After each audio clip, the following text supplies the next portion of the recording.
There is a legal phrase that appears in colonial land statutes on every populated continent within the same 80-year window. A phrase so procedurally dry, so apparently administrative, that historians have largely treated it as background noise in the long story of empire. The phrase is wasteland. And I want to start there with those two words because once you understand what they actually meant, what they were designed to do, and precisely where they were deployed, everything else in this story clicks into place in a way that I have not been able to stop thinking about for the better part of 3 years. Wasteland, in the legal language of 18th and 19th century colonial administration, did not mean barren. It did not mean unproductive. It meant unenclosed. It meant not registered under individual title. It meant not legible to a bureaucratic system that recognized only certain kinds of land use. Pasture, you could register. Farmland, you could register. Plantation, you could register. But a forest that fed a village without anyone owning it, a grove of oil palms maintained by generations of women who knew each tree by memory, a stretch of mixed woodland where families had gathered nuts and fruit and roots and medicine for longer than any living record could trace. That was wasteland. That was legally empty. That was available for reclassification, for enclosure, for clearing, for redistribution into a system that required you to purchase what the land had previously given freely. The designation created a legal basis for erasure, and the same designation, in slightly different legal dress, written into the statutes of different colonial administrations, under different flags in different languages, was applied to the same category of land on every continent where people had maintained complex layered perennial food systems in the shade of old trees. Same phrase, same function, same outcome, same window of time. That is not a coincidence, that is a policy. This raises a simple but critical question. Who was writing it? Let me start where the evidence is least comfortable to sit with. South Asia. Because South Asia gives us something the European record often lacks: continuity.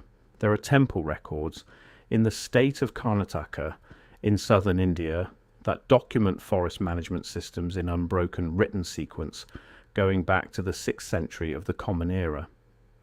These records describe what are now called devravani, sacred groves, small to medium patches of forest, sometimes only a few acres, sometimes hundreds, maintained by village communities under cultural and religious obligation, forbidden to clear, forbidden to cultivate, forbidden to extract from, except through carefully regulated practice.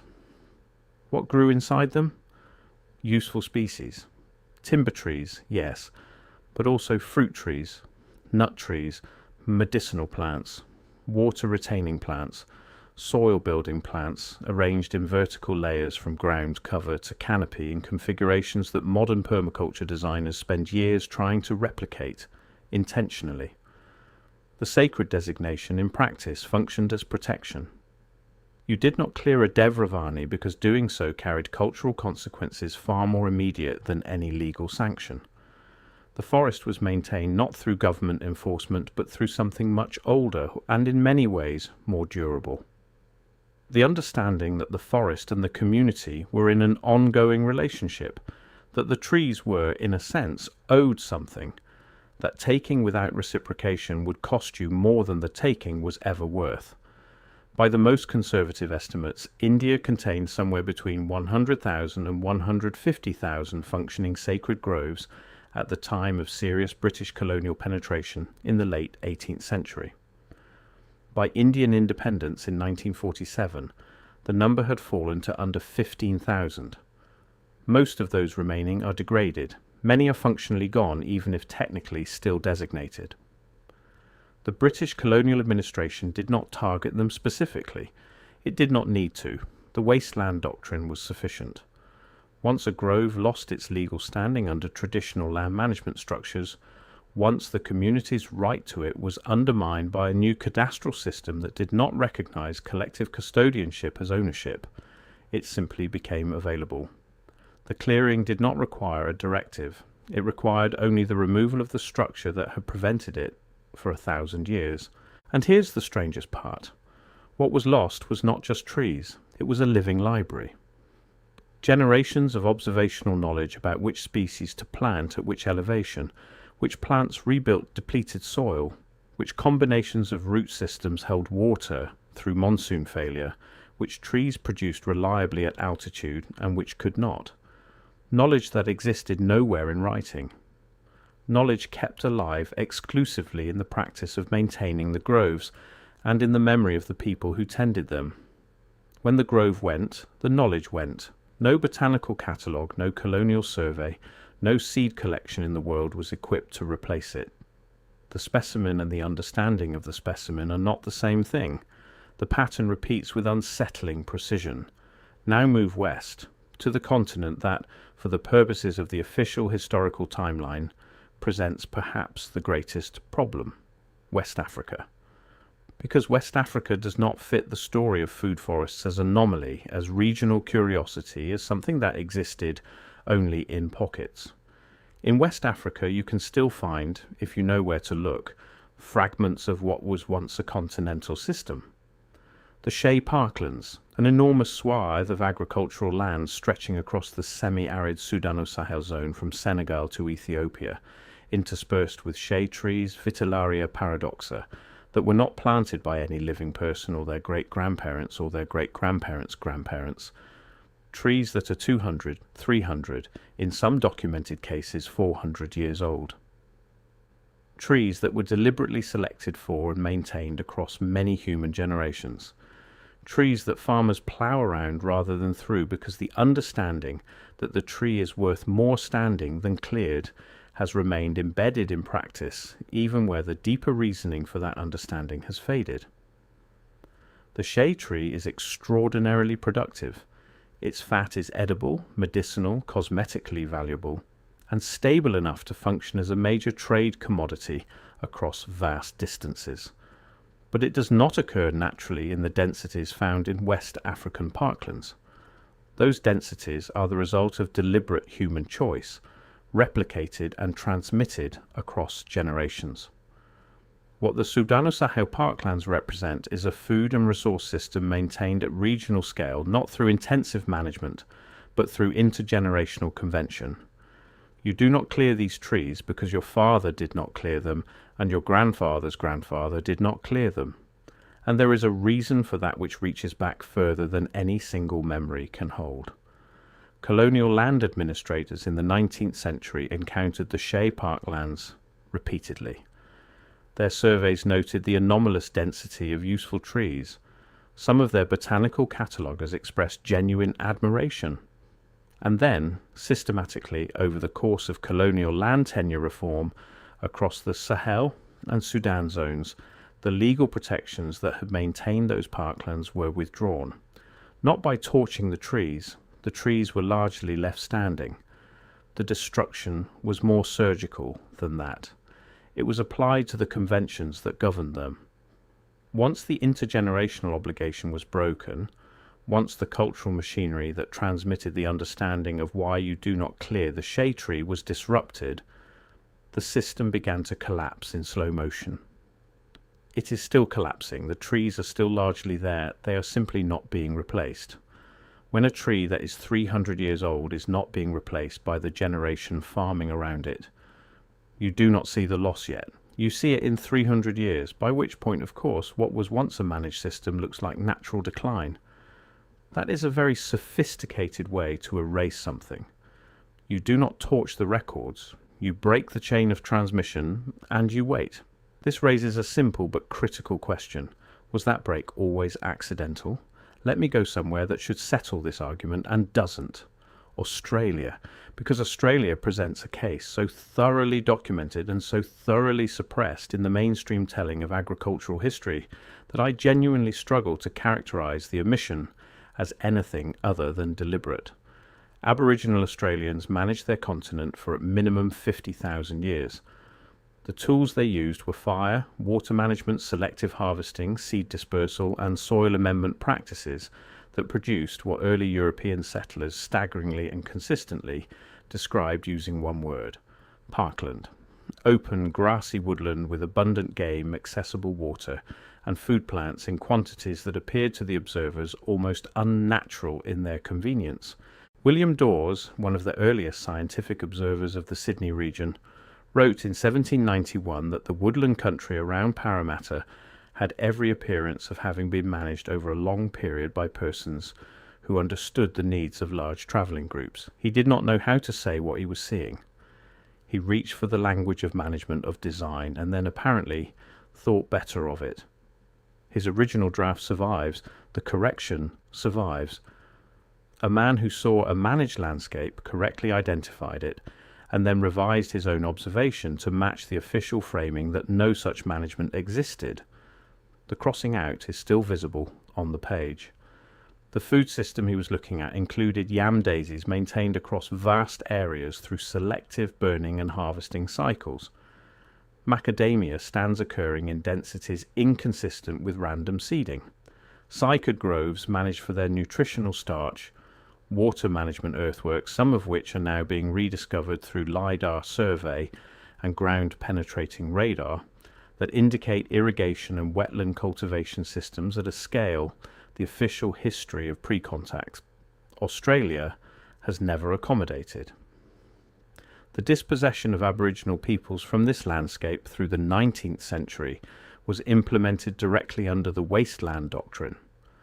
Unenclosed land was Crown land. Crown land was available for pastoral lease. Pastoral lease meant grazing animals, and grazing animals meant fire regimes that were not Aboriginal fire regimes, and fire regimes that were not Aboriginal fire regimes meant that the plants maintained by those regimes began to change within a single generation. The physical system encoded into the landscape was disrupted before anyone with the training to recognize what it was thought to document it. The official explanation for the Australian case is that early European observers simply lacked the conceptual framework to recognize managed landscapes when they encountered them. And that is partially true. But it does not explain why, once that framework became available in the late 20th century, once researchers developed the tools and the willingness to identify managed landscapes, the response of official Australian historiography was not systematic reinvestigation of the early colonial record. The response was resistance. Slow, institutional, professionally managed resistance. The kind that does not need to be coordinated from above because it is already encoded in the professional incentive structure of the discipline itself. Once you see it, you cannot unsee it. Let me now talk about what the old maps actually show, specifically in a region that mainstream history has decided is uncomfortable to look at directly: Central Asia. The region that appears on maps produced before approximately 1700 under the label Tartaria, or some variant of it. I want to be precise about what I am and am not claiming here. I am not claiming there was a unified empire called Tartaria that has been erased from history in some simple and legible way. The cartographic record is more complicated than that, and I do not want to oversimplify it. What I will say is this. The maps published in Amsterdam, Leiden, Antwerp and Paris between roughly 1580 and 1720 that depict the interior of Eurasia show something that maps produced after 1800 do not. They show populated, cultivated, managed landscape in regions that later cartography describes as steppe, as wilderness, as empty. The specific discrepancy I want to draw your attention to is the area now corresponding to southern Siberia, northern Kazakhstan, and the Altai mountain foothills. On pre-1700 maps, this region is marked with indicators of settlement and habitation. On post-1800 maps, the same region is effectively blank.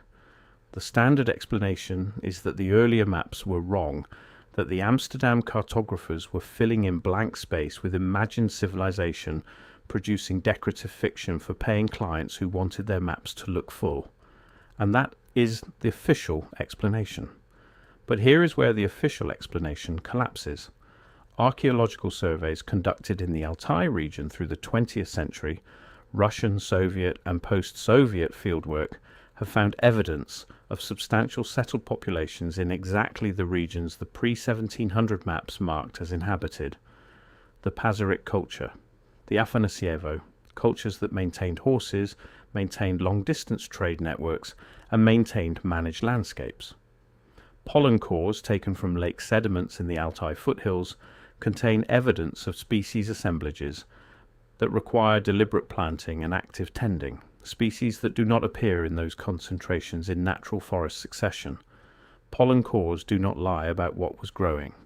What happened between 1700 and 1800 in that region is genuinely unclear. The official historical timeline offers explanations: climate disruption, population displacement, political reorganization. But the scale and speed of the transition from mapped and inhabited to unmapped and empty within the same window in which food systems everywhere else on Earth were being removed is difficult to attribute to any single known cause. Something happened to those landscapes and to the people who maintain them in a window of time that aligns precisely with the transformation we have been tracing on every other continent. I am not telling you what to conclude from this. I am describing what the record shows. Let me show you something smaller, because sometimes the largest patterns are only visible in the smallest examples. There is a crop called taro, Colocasia esculenta, that has been cultivated in human food systems for somewhere between 5,000 and 10,000 years. In the Philippines, in Papua New Guinea, and in the older agricultural records of Sri Lanka and South India, taro occurs at the base layer of managed food forests. In the understory, where moisture collects, where shade is heaviest, where large trees are dropping organic material that builds exactly the soil conditions taro requires. Taro in those systems is not a crop you plant separately in a cleared field. It is a component of a system. It works because of what grows above it and beside it, and in the soil beneath it. When you look at the colonial agricultural records of the Philippines under Spanish and later American administration, you find something that follows the pattern we have been tracing. Spanish missionaries in the 1600s documented complex layered food gardens surrounding indigenous settlements with specificity and evident admiration. American colonial agricultural reports from the early 1900s described the same regions as having adopted improved agricultural methods, by which they meant monoculture crops grown for export. What happened in between is not described in any detail I have been able to locate. What the record does show is that land reclassification under the Regalian doctrine, the Spanish legal principle holding that all land not titled to a private party belongs to the Crown, which the American colonial administration retained in modified form, proceeded in the Philippines in exactly the pattern we have been tracing elsewhere.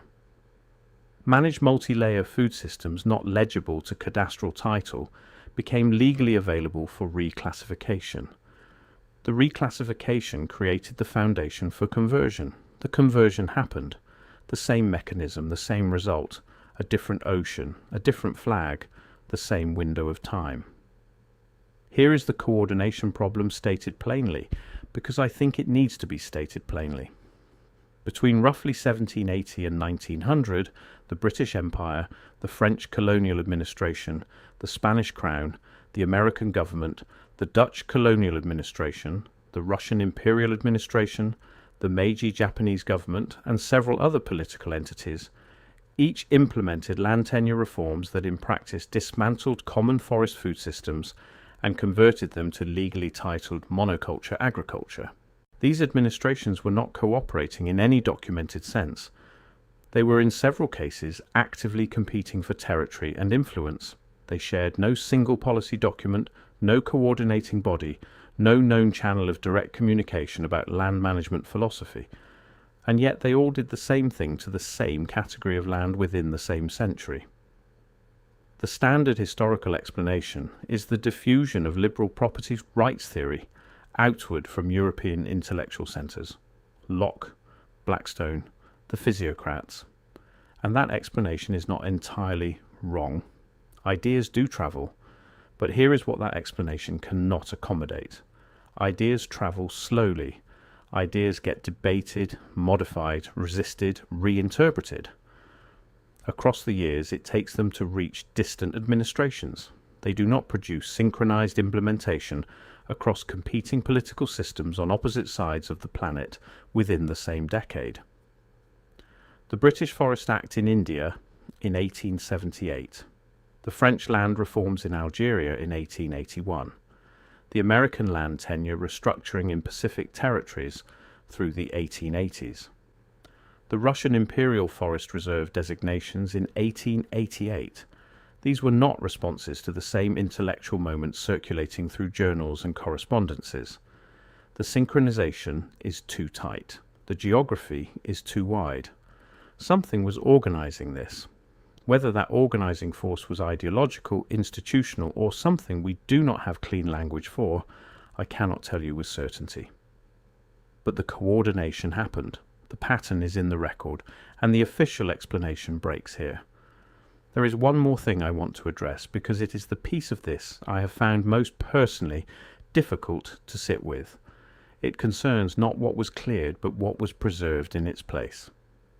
In 1865, the Royal Botanic Gardens at Kew published its first comprehensive global seed catalogue, a systematic listing of plant species, their distribution, their properties, their cultivation requirements, an extraordinary scientific achievement presented and received as an act of preservation.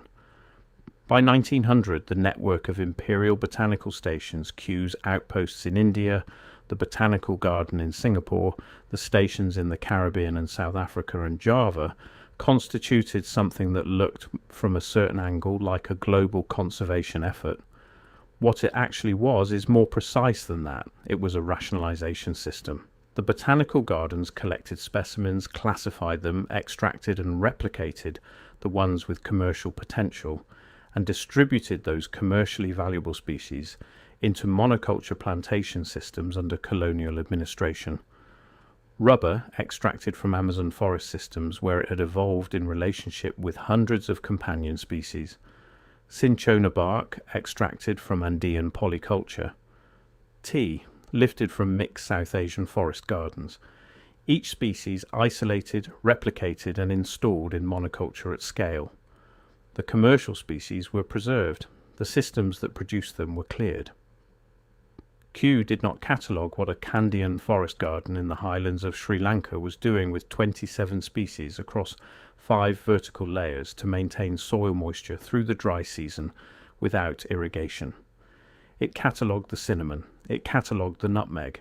It did not ask what happened to those species when you removed the shade trees and the ground cover and the water plants and the root network they had grown inside for centuries.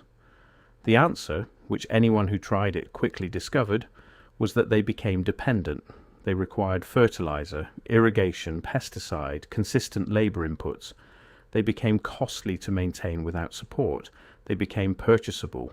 You take the species out of the system and the species needs you. You leave the species in the system and the species needs no one. And here's the strangest part. The institutions that made that decision are still operating. Still funded, still regarded as the authoritative custodians of botanical knowledge.